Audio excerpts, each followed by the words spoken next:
আজকে আমরা সলিউশন করবাম হিসাব বিজ্ঞান দ্বিতীয় পত্রের ঢাকা বোর্ড 23-এর সৃজনশীল 3-এর আগে বলা আছে যে অংশীদারদের উত্তোলনের সুদের পরিমাণ নির্ণয় করো। সাধারণত অংশীদারদের উত্তোলন নির্ণয় করতে গেলে নগদ টাকাটা যে পরিমাণ নগদ উত্তোলন করছে তার উপরে মূলত সুদ ধার্য করতে হয়। পণ্য উত্তোলন করলে তার উপরে সুদ ধার্য করতে হয় না। এই অঙ্কের মধ্যে অংশীদার 3 জন। প্রথম অংশীদারের নাম হলো আলফা, দ্বিতীয় হলো বেটা এবং তৃতীয় হলো গামা। উত্তোলনের সুদ প্রশ্নের মধ্যে উল্লেখ করা আছে যে 10% করে ধার্য করতে হইব, কিন্তু উত্তোলনের ক্ষেত্রে টেকনিক্যালি এরকম যে মাসের যদি শুরুতে উত্তোলন করতে বলা থাকে তাইলে 6.5 দ্বারা গুণ করতে হয়, এবং মাঝামাঝি বলা থাকলে 6 দ্বারা গুণ করতে হয়, এবং শেষে বলা থাকলে 5.5 দ্বারা গুণ করতে হয়। এটা পার্সেন্টেজের পরে প্রথম ব্যক্তি উত্তোলন করছে 700 টাকা, দ্বিতীয় ব্যক্তি 500 টাকা এবং তৃতীয় ব্যক্তি 300 টাকা। 700 টাকায় প্রথমে পার্সেন্টেজ করতে হইব, যা বাড়িব তার সাথে আমরা 5.5 গুণ করবাম। যেহেতু শেষে উত্তোলন করছে বলা আছে, পরে 5 গুণ করে যা পাইছি আমরা এদিক দিয়ে লিখছি। সেমভাবেই এই 500 আমরা 10% করলাম, 10% করে যা বাড়িল তার সাথে আমরা 5.5 গুণ করছি, কারণ এটাও শেষে বলা আছে। যা বাড়িছে লাস্টে আমরা লিখছি গুণ পড়লা। 300 টাকার আবার 10% করলাম, যে ভ্যালুটা পাইছি এই ভ্যালুর সাথে আমরা 5.5 গুণ করলাম, যা বেরোলো এই দিক দিয়ে লিখলাম। এই হলো 3 জনের উত্তোলনের সুদের পরিমাণ। এখন আমরা সলিউশন করলাম খ নাম্বারে বলা আছে যে অংশীদারদের লাভ লোকসান আবন্টন হিসাব তৈরি করো। অংশীদারদের লাভ লোকসান আবন্টন হিসাবে একটা চার্ট আছে, যে এদিক দিয়ে 4টা আইটেম থাকবো, এই দিক দিয়েও 4টা আইটেম। এদিক দিয়ে 4টা আইটেমের মধ্যে প্রথমত মূলধনের সুদ দেখাইতে হইব, দ্বিতীয়ত লোককে বেতন, এবং তৃতীয়ত দেখাইতে হয় ঋণের সুদ। এই অঙ্কের মধ্যে ঋণ সম্পর্কিত কোনো কথা নাই বিধায় না দেখাইছি না। এবং চতুর্থতে দেখাইতে হয় মুনাফার অংশ। এই 4টা আইটেম এই দিক দিয়ে আয়, মাঝে মাঝে কম বেশি হয়। আর এই বা ক্রেডিট পাশে মূলত প্রথমে লিখতে হয় নিট মুনাফা বা নিট লাভ, এটা প্রশ্নে প্রদত্ত থাকে। এবং এরপরে অংশীদারদের মূলধন হিসাবে এই টাইটেল দেওয়ার পরে উত্তোলনের সুদ অথবা পণ্য উত্তোলন থাকলে দেখাইতে হয়। আর যদি কোনো অঙ্কের মধ্যে মুনাফার অংশ না হয় তাহলে ক্ষতির অংশ এদিক দিয়ে হইব, এদিক দিয়ে ক্ষতির অংশ দেখাইতে হয়। আর যদি মুনাফার অংশ হয়ে যায় তাহলে আর ক্ষতির অংশ দেখাইতে হয় না, যে কোনো একটাই হয় আর কি। তাইলে প্রথমে আমরা কাজ করলাম ডেবিট পাশের, এবং এর পরবর্তীতে কাজ করলাম ক্রেডিট পাশের। ডেবিট পাশে যে কোনো একটা আইটেমের কাজ করতে গেলে টাইটেল স্বরূপ লিখতে হয় যে অংশীদারদের মূলধন হিসাব। অংশীদারদের মূলধন হিসাব প্রথমে যেহেতু মূলধনের কাজ করতে হইব, মানে মূলধনের সুদের কাজ করতে হইব, আমার প্রথমে লিখতে হইব যে অংশীদারদের মূলধন হিসাব। এই টাইটেলটা দেওয়ার পরে ব্র্যাকেটে লিখতে হইব মূলধনের সুদ, এবং দেখতে হইব অংশীদার কয়জন ছিল। এই অঙ্কের মধ্যে অংশীদার আছেন 3 জন। প্রথম হলো আলফা, বেটা, গামা। প্রথম জন মূলধন দিছে 70,000, দ্বিতীয় জন 50,000 এবং তৃতীয় জন 30,000। এরকম প্রাথমিক মূলধন, মানে শুরুতেই তারা এই পরিমাণ মূলধন দিছে, এবং এই মূলধনের উপর তারা 10% হারে সুদ পাইব। এটা উদ্যোগেই বলা আছে যে মূলধনের এবং উত্তোলনের উপর 10% সুদ ধার্য করতে হবে। তাহলে প্রাইমারি যেহেতু এর মূলধনটা, এই প্রাইমারি মূলধনের উপরে আমরা 10% করে ধরলাম, যা বেরোলে এদিক দিয়ে পার্সেন্টেজ করে লিখলাম। কিন্তু তৃতীয় ব্যক্তি যে গামা, তিনি অতিরিক্ত মূলধন দিছে প্রতিষ্ঠানে, অতিরিক্ত মূলধন আরও 10,000 টাকা দিছে। যেহেতু উদ্দীপকে বলা আছে যে মূলধনের উপরে ধরতে হইব 10%, তাহলে এই অতিরিক্ত মূলধনের উপরে 10% সুদ ধার্য করতে হবে। তাইলে 10,000-এর 10% হলো 1,000 টাকা। কিন্তু তিনি এই টাকাটা দিছে মাঝামাঝি সময়ে, মানে জুলাইয়ের 1 তারিখ। যেহেতু মাঝামাঝি সময় দিছে, আমার এনে সুদের পরিমাণ দেখাইতে হবে অর্ধেক। যে কোনো একটা টাকার অর্ধেক করতে গেলে 12 দিয়ে ভাগ এবং 6 দিয়ে গুণ করতে, অথবা 2 দিয়া ভাগ। সবচেয়ে বেটার নিয়ম হলো এটা, যে 12 দিয়ে ভাগ করা এবং 6 দিয়া গুণ করা। তাহলে এই টাকাটার পার্সেন্টেজ করে যা বাড়িছে এটা আমরা অর্ধেক করতে গিয়া পাইছি 500 টাকা, লিখলাম 500 টাকা। এই 4টা ভ্যালু আমরা যোগ করে এদিক দিয়ে লিখলাম। এরপরে আবার টাইটেল দিতে হইব অংশীদারদের মূলধন হিসাব, এবং লিখতে হইব বেতন। যতজন কর্মচারী এনে কাজ করব সবারই বেতন দিতে হইব। এনে শুধু প্রত্যক্ষভাবে সার্বক্ষণিক কাজ করছেন আলফা, যার কারণে আলফা বার্ষিক বেতন হবে 5,000 টাকা, শুধু আলফার বেতনটাই না দেখাইছি। এরপরে দেখাইতে সাধারণত ঋণের সুদ, ঋণ সম্পর্কিত কথা নাই বিদায় ঋণের সুদ দেখাইলাম না। তারপরে চতুর্থ আইটেম দেখাই দিলাম যে মূলধনের অংশীদারদের মূলধনের হিসাব, এই কথাটা লিখে জাস্ট মুনাফার অংশটা দেখাই দিছি। মুনাফার অংশ নির্ণয় করতে গেলে ক্রেডিট পাশে সম্পূর্ণ কাজটা সম্পূর্ণ কইরা পরে দিক দেয় তুইব। শুধু আমরা লিখে রাখলাম মুনাফার অংশ, অন কাজ করলাম এই দিক দিয়া লিখবাম নিট মুনাফা অথবা নিট লাভ। প্রশ্নে প্রদত্ত দেওয়া আছে 50,000 টাকা লিখলাম।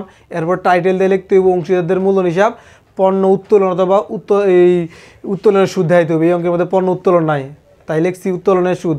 এটা আমরা অলরেডি ক নাম্বারে বাই করে ফেলছি তিনজন কী পরিমাণ সুদ পাইব। প্রথম জন এই পরিমাণ, দ্বিতীয় জন এই পরিমাণ, তৃতীয় জন এই পরিমাণ।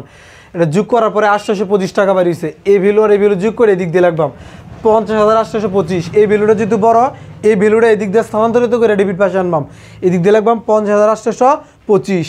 এই ভ্যালুর থেকে উপরের যে আইটেম আছে এই আইটেমটা এবং এই আইটেমটা বাদ দিয়াম, বাদ দেওয়ার পরে এই টাকাটা পাইয়াম। এই টাকাটা হলো এই প্রতিষ্ঠানের লাভ, মানে তিনজন অংশীদারে এই পরিমাণ লাভটা পাইছে 30,325 টাকা।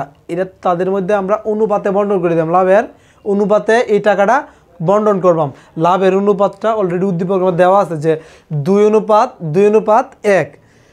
তাইলে অনুপাতে যদি ভাগ করতে হয় প্রথমে তাদের অনুপাতটা যোগ করতে হইব।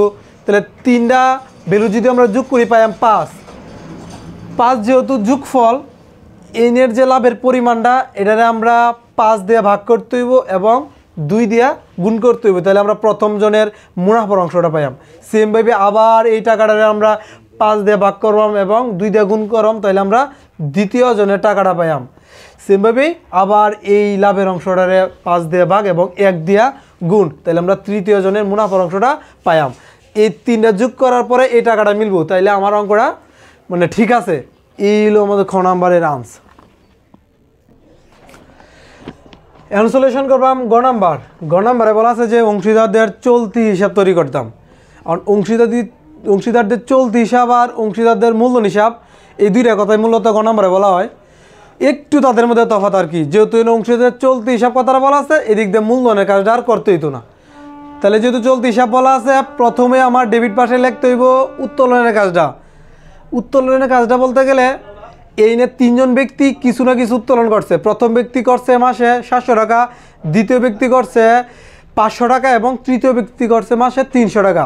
যেহেতু আমরা অংশীদারদের চলতি হিসাবটা করতেছি একটা পূর্ণাঙ্গ বছরের মানে 12 মাসের, তাইলে এনে 700 টাকা লিখলে হইতো না।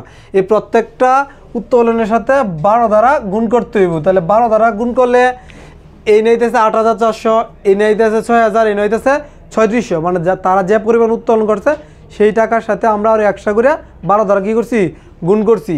তাহলে এই উত্তোলনের কাজটা হইল। আর যেহেতু এটা চলতি হিসাব এই নিয়ে মূলধনের কোনো কাজ করা যাইতো না, এই জায়গাটা খালি থাকবো। এরপরে কাজটা সিম্পল, আমরা খ নাম্বারে যা করেছি যে অংশীদারদের যে আবন্টন হিসাব বা অংশীদারদের চলতি হিসাব যেটা করছি খ নাম্বারে, এই ক্ষয়ের ডেবিট পাশের আইটেমটা আমরা এই ক্রেডিট পাশে স্থানান্তরিত করব। ডেবিট পাশে আইটেম আছেন মূলধনের সুদ, বেতন এবং মুনাফার অংশ। এই তিনটা আইটেম আছেন ডেবিট পাশে, আমরা এটার ক্রেডিট পাশে স্থানান্তরিত করব এবং প্রত্যেক ব্যক্তির যে টাকার কলম আছে প্রত্যেক ব্যক্তির টাকার কলমে যে যে টাকাটা আছে এটা দেখিয়ে দিলাম।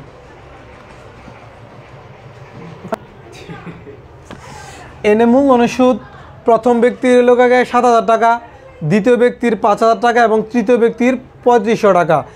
এটা আমরা অলরেডি খ নাম্বারে নিরূপণ করছি। এই নিয়ে একটু কাজ আছে যে সে অতিরিক্ত মূলধন দিয়েছেন, তার প্রথম যে প্রাইমারি যে মূলধন দিয়েছেন এই প্রাইমারি মূলধন হইল গিয়া 3,000 টাকা এবং অতিরিক্ত মূলধন হইল গিয়া 500 টাকা। এই দুইটা ভ্যালু অ্যাডজাস্ট করে আমরা একসাথে লিখে দিয়েছি 3,500 টাকা। তাহলে মূলধনের সুদের কাজ গেল। এরপর হলো বেতন। বেতন একটা ব্যক্তি বাৎসরিক সার্বক্ষণিক কাজ করছেন, শুধু এক ব্যক্তি পাইছে আলফা, শুধু খালি 5,000 টাকা তার কলমেই লিখছি। যদি অন্য কেউ কাজ করতো তাহলে তাদের কলমেও থাকতো। তাহলে বেতনের কাজ একটা কলমে গেছে। এরপরে হলো মুনাফার অংশ। মুনাফার অংশ আমরা অনুপাত অনুসারে ভাগ করে বাইর করছি যে প্রথম ব্যক্তি হলো 12,130 টাকা, দ্বিতীয় ব্যক্তি 12,130 টাকা এবং তৃতীয় ব্যক্তি হলো 6,065 টাকা। তারা তাদের অনুপাত অনুসারেই পাইছে। এটা আমরা অলরেডি খ নাম্বারে পাইছি, জাস্ট করে দিয়ে লিখছি। কারণ এই দিক দিয়া ডেবিট পাশে কাজের মধ্যে শুধু উত্তোলনের সুদই আইছে, যেটা আমরা খ নাম্বারে বাইর করে রাখছিলাম যে ক্রেডিট পাশে আছে উত্তোলনের সুদের কাজটা, এদিক দিয়ে স্থানান্তরিত ডেবিট পাশে আইছে। প্রথম ব্যক্তির কলমে লোক 385 টাকা, দ্বিতীয় ব্যক্তির কলমে লোক 275 টাকা এবং তৃতীয় ব্যক্তির কলমে 165 টাকা।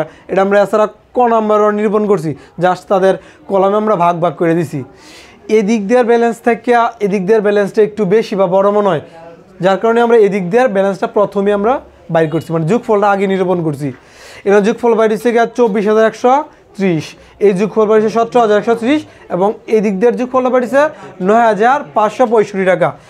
এই বেশি যোগফলটা এদিক দিয়ে স্থানান্তর করতে হইব, কারণ আমরা ব্যালেন্স সিরি নির্ণয় করবাম। এটা যেহেতু বেশি, এই বেশি ব্যালেন্সটা এদিক দিয়ে স্থানান্তরিত করতে হইব। এই ব্যালেন্সটা এদিক দিয়া এবং এই ব্যালেন্সটা এদিক দিয়া এবং লাস্টের ব্যালেন্সটা এদিক দিয়ে লিখলাম। এই ভ্যালুটার থেকে আমরা এই টাকাটা এবং এই টাকাটা বাদ দেওয়া এনে লিখবাম। সেমভাবেই এই ব্যালেন্স থেকে এই টাকাটা এবং এই টাকাটা বাদ দেওয়া এনে লিখবাম। আবার এই ব্যালেন্স থেকে এই টাকাটা বাদ দেওয়া এনে লিখবাম। এই যে অবশিষ্ট টাকাটা বাইরে হলো এটার নামই balance CD. Balance CD always 31 তারিখ হয়, যার কারণে আমি এদিক দিয়ে ব্যালেন্স সিডিটা ডিসেম্বরের 31 তারিখ দিয়েছি। এই ব্যালেন্স সিডিটা যেহেতু ডেবিট পাশে হয়েছে, এই সিডিটা আমরা ক্রেডিট পাশে বিডি করতে হইব এবং এর পরবর্তী বছরের বা পরবর্তী মাসের 1ম তারিখ জানুয়ারির 1 তারিখ দিয়ে আমরা ব্যালেন্স বিডি লিখছি। যা সিডির টাকা আছে জাস্ট এটি আমরা স্থানান্তরিত করে দিছি। এই হলো আমার গ নাম্বারের সলিউশন।